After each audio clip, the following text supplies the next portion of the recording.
Welcome back to the Jacob McLaughlin podcast and radio show, coming to you guys on this beautiful Tuesday morning here in Scottsdale, Arizona. We have finally gotten to where it's breaking the 100-degree mark. So we are under 100 degrees. It was 75 this morning when I woke up, so it's a nice little fresh air.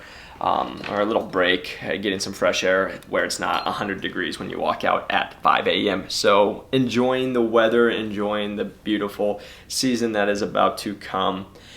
But I'm going into this episode, which is going to be titled Balancing Your Diet and Happiness. And the reason I came up with this episode was we're doing a challenge right now. So I'm looking at close to 85 food logs every single weekend. And all the food logs are is you get on MyFitnessPal, people log their food. I go in and I see what they're eating and I say, hey, eat more of this, eat less of that, aka let's take the pizza Doritos out and let's put more chicken breast and vegetables in there, playing with that. My big goal is always, most people need to eat more protein. In America, most people will have a high carb, high fat diet, low protein. Needs to be switched around. We need to have a higher protein and then medium carbs, medium fats for most people when it comes to what's the best diet. Again, and this is average. The average person I work with, is probably between the ages of 30 and 55. They're usually parents, and the activity level is not so much there. So again, these people are normally working out maybe 3 times a week for 30 minutes, doing some of our at-home Metcons that Jeremy has written up for his 47-day transformation. And they can do optional lifting. But again, the reason we will do certain things with our nutrition is because it's not like you're working with an athlete. You're not working with someone who's out working out for an hour a day. That's going to be very different compared to your average person. So I've had talks with them, and then I've also had talks with clients that have come up in the last couple of weeks, where it's just like they feel stressed. They're not happy. Like one of my guys, he's the leanest he's ever been, absolutely shredded, but now he's addicted to tracking and feels like he can't go out to eat.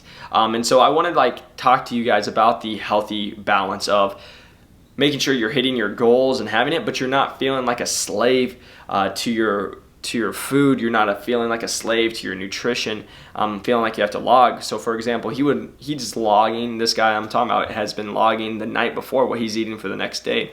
And he's just trying to live life. So I told him, I don't even do that. Like when I've done my bodybuilding competitions, I do that the last month. Other than that, I would just go as I eat, maybe throughout the day. But once you get into that final month, you have to be dialed in because there's no really room for error.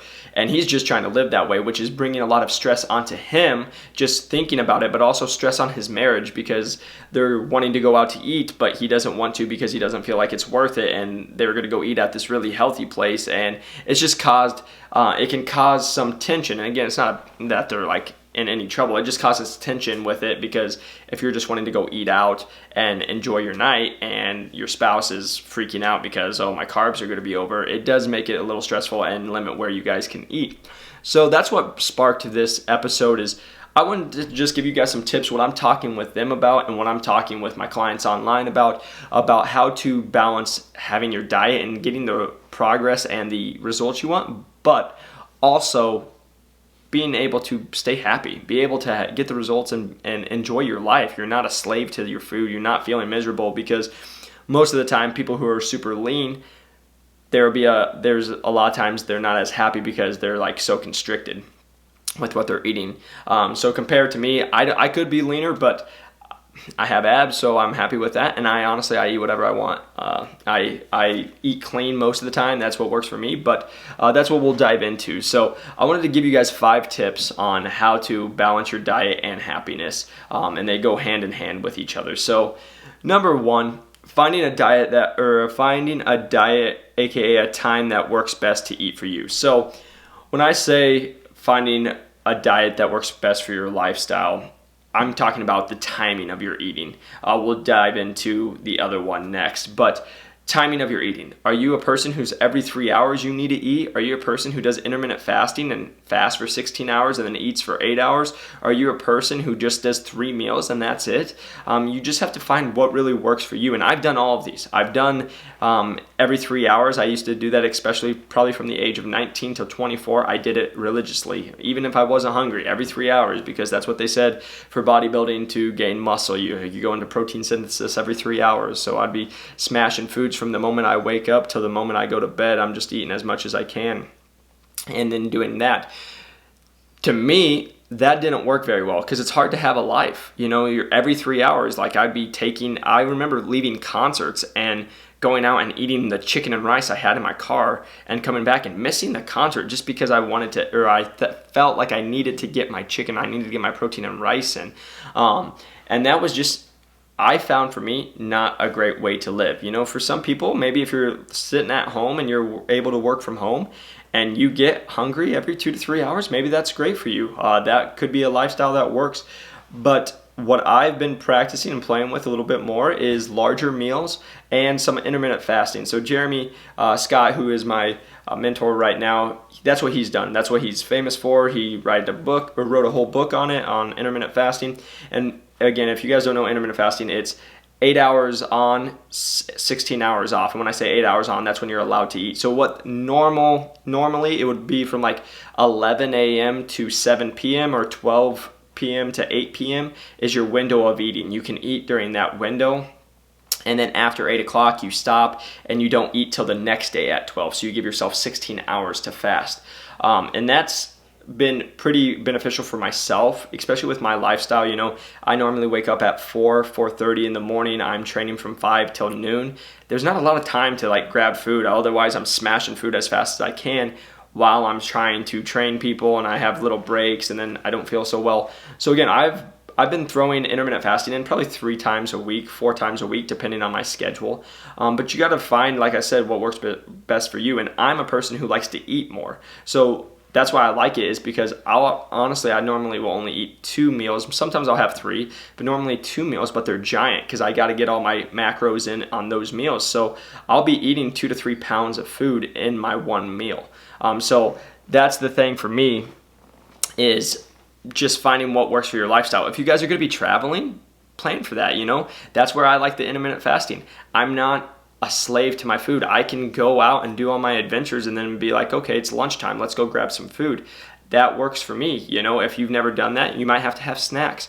But you guys got to find what works best for your lifestyle, because if you're a person who's working 8-hour shifts, or for example, I know a lot of people in the medical field, they can't just eat whenever they want. They can't do that every 3 hours because they'll be in cases, so it doesn't allow for that. So if you're trying to eat every 3 hours and that's what you feel like your goal is, but you're in a case, you're going to be stressed because you're like, oh, now I'm not hitting it. Oh, I just missed this opportunity. I'm not going to get the maximal muscle gains or whatever it is. So again, just having the way you eat line up and the hours you eat line up with what your life looks like. And also with that said, just knowing that it doesn't have to be the same day to day. Like I said, there's normally 3 to 4 days I intermittent fast. The other days I eat a breakfast. I will eat at 8 or 9 o'clock, and then I will eat till 8 o'clock that night. I'll have 3 big meals throughout that day, and then like today I'm going to sit and I'll wait till afternoon. I don't know what time I'll eventually eat, but it'll probably be around 12 o'clock, and then I'll be done around 8 o'clock and go. And again, I'm not someone who stresses so much about the window. Like if it's 8 hours and 1 minute, I'm still going to eat if I'm hungry. Is how I kind of play with it. So you guys just find what works best for you. So that's number 1.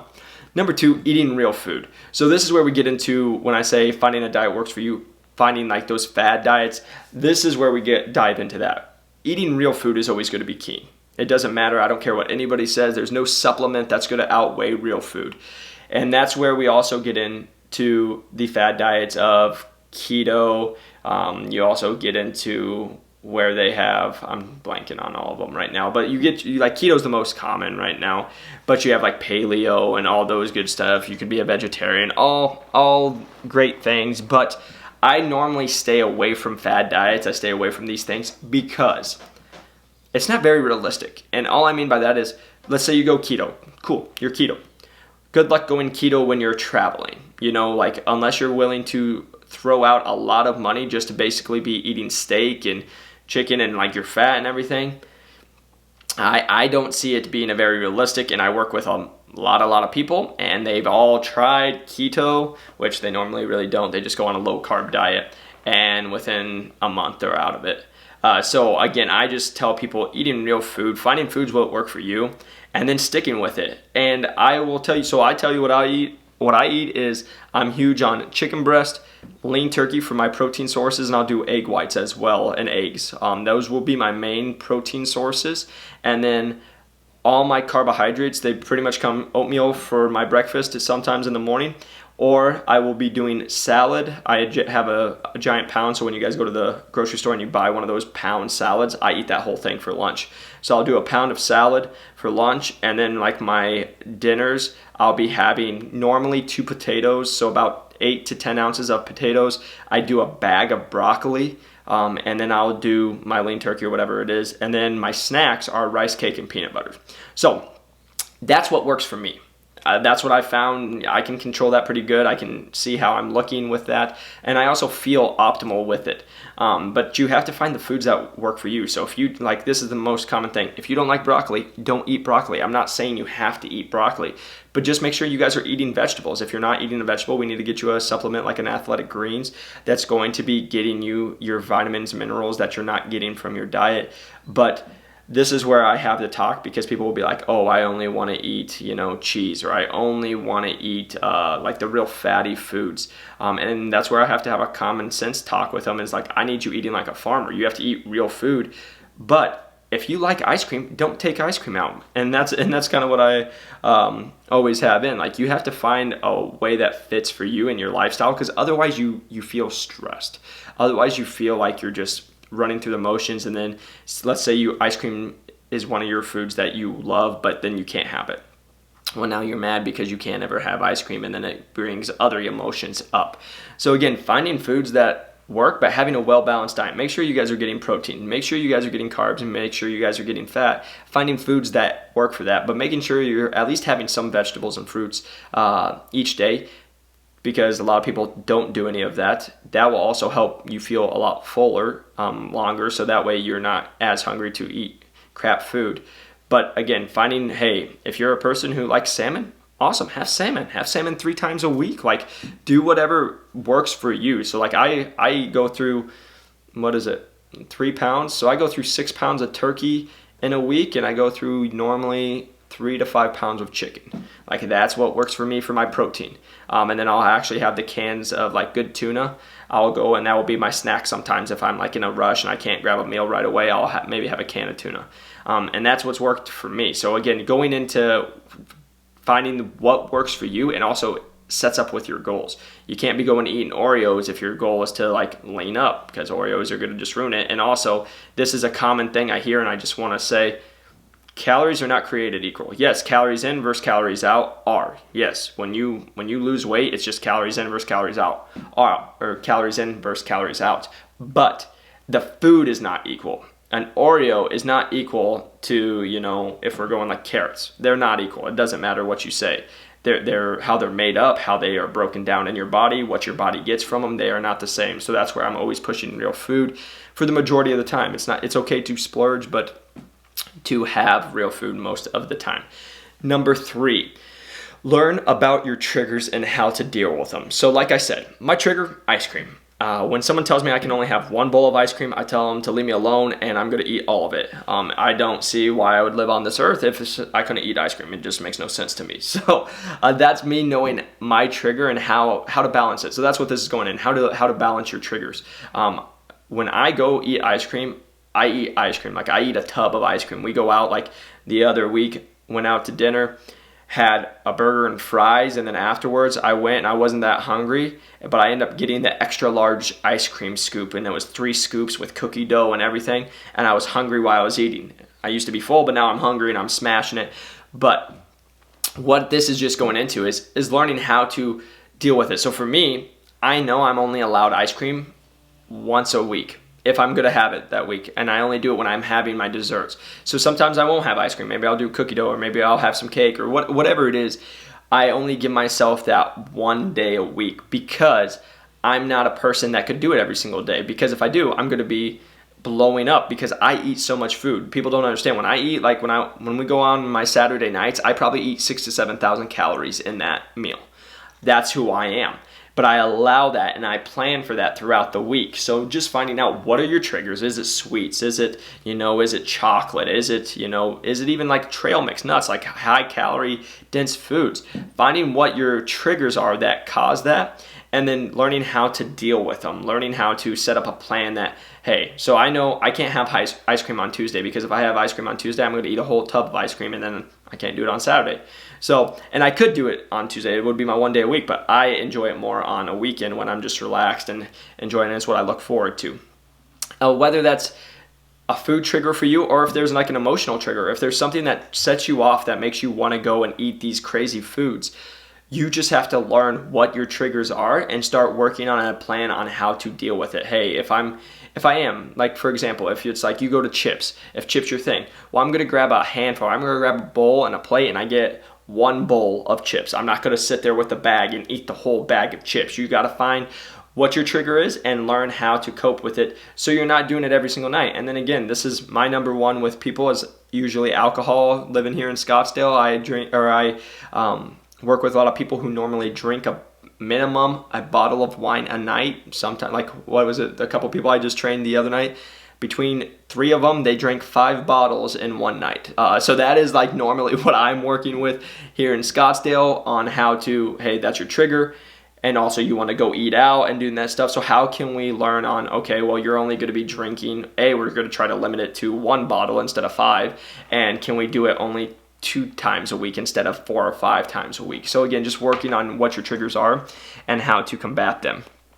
Going into number 4, workouts that fit your fitness goal. So this one's super important. This is what makes it all, because I talk to people and I'll be like, why are you doing your workout plan? And they're like, I don't know, I was just told to, or I don't know, I just found it on the internet. So the reason I say this is because what your goal is for workouts is what your goal needs to be with nutrition. For example, if you're looking to just gain muscle, if you're just looking to gain straight muscle and you don't really care about your body fat at that moment, you're going to be eating way different, eating probably way more carbs and fats than you would be if you're someone who's looking to lose fat and not be working on gaining weight. You'd be working on and being in a deficit. So your goals are going to be totally different there. And then also going into, are you just someone who wants to work out and to eat? So, I know a lot of people, they're like, the reason I work out is so I can drink. The reason I do work out is so I can smash a burger and have French fries. Like, that is the reason they work out. And so if you have a plan of why you're working out and you have your nutritional guides meet why you're working out, then it fits.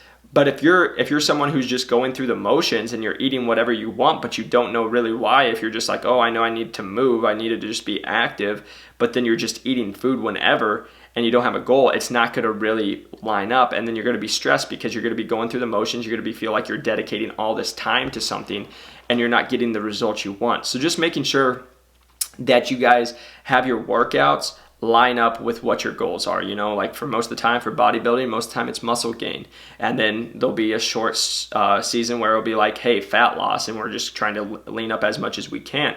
Like I said, there's other people, I know a lot of people, especially in like the CrossFit space, they eat or they work out and they do those crazy workouts just so they can enjoy life, so they can go drink and have beers and have their fun on the weekends, and there's nothing wrong with it. That's why I'm just saying though, is that if you're someone who's like, hey, I'm looking to get shredded, but then you're also trying to have your beers and burgers on the weekends, it's going to be a lot tougher if you're doing your workouts and your nutrition, they're not lining up. So just knowing how your workout fits your goals, and also with that nutritional is going to come that piece on how it's going to fit into your goals. And then going into the last one, living the life you want. So again, finding what works best for you. I said earlier, it's taken me over 5 years of experimenting, hey, eating every 3 hours, hey, eating just 3 big meals, hey, eating intermittent fasting, like playing with all of it, doing certain workouts, trying CrossFit, trying bodybuilding, trying Metcon style, trying functional training, like finding what works best for you. And I now after doing it for over 5 years, I feel really good at the place I'm at. I know why I'm doing my workouts. I know the diet that's working very well for me with my workouts, and it's all stacked on top of it, but it's been a lot of trial and error throughout that time. And guess what? In a year, it's going to be totally different. I'm going to have new goals. I'm going to be training a different way, and I'll probably be eating different foods. So that's what comes with it. But understanding that it takes time and it takes a lot of trials. It's going to take errors. It's going to just take you doing it over and over again to find what works best for you, but also making sure when you're doing all this that it's lining up with the goals you want. It's lining up with how you want to live your life. It's lining up with how you want to look, and just going through that. So write out your goals on, hey, this is what I want to look like. This is what I want to commit for my fitness level. This is the lifestyle I want to look or have with it. And what does that look like when I write it down, and how can I do my goals, and how do my workouts and my nutrition and everything I'm doing line up for it? So that's the biggest thing, and I'll leave you guys with this. The reason I say that I'll eat like 5,000-6,000 calories is Monday through Friday, I'm in a deficit. I know that because I'll wake up and I'm leaner and everything. So Monday through Friday, I'm in a deficit. Saturday, I'm in a huge surplus. But because of my deficit throughout the whole week, my surplus isn't enough to gain, or if it is, maybe I gained a pound, and by the next Wednesday I'm down again, so I'm very lucky being 25 and young. I'm able to lose it pretty easy, and also I'm also active. I work out an hour a day minimum 5 days a week, and it's not like on my off days I'm sitting. If I'm on my off days, I normally go for an hour walk, and then I sometimes do that twice a day. So it's not like I just sit around and do nothing. I'm still staying active all the time whenever I'm not. But just saying again, at this point in my life, right now, I'm not looking to hey, I'm not trying to bulk up. Hey, I'm not trying to look at shredded. I'm just trying to live life and, enjoy it. If I want to eat 5 peanut butter rice cakes, I'm going to eat 5 peanut butter rice cakes. I do that almost daily. And so not weighing it out because I don't want to feel like I'm a slave to my scale. I don't want to feel like I'm a slave to my food. If I want something, cool. And also, a great point to leave you guys with too is if you do more exercise on one day, don't be ashamed to eat a little more, So I have a guy who he's I would go ride my bike for 35 miles and then I wouldn't adjust my food to fit it. And then the next day I wake up and I'm pissed off and I'm hungry and I'm just feeling wrecked and I should have ate more food the night before, So just also seeing how your life is, on the days like today, the reason I'm intermittent fasting, I'm probably going to just do some cardio and some stretching. So I'm not going to have a huge workout day. So I don't need to eat as much food. But on yesterday when it was my leg day, I know I'm going to probably be burning 500 to 1,000 calories with everything. So I'm allowed to eat more food. So just finding what works for you guys. It takes trial and error. You guys are doing great. Just keep the positive energy, keep the positive mindset as you guys do this. And if you guys have any questions, please feel free to reach out. But until next time, do something active, spend time with people you love, and live your life to the fullest.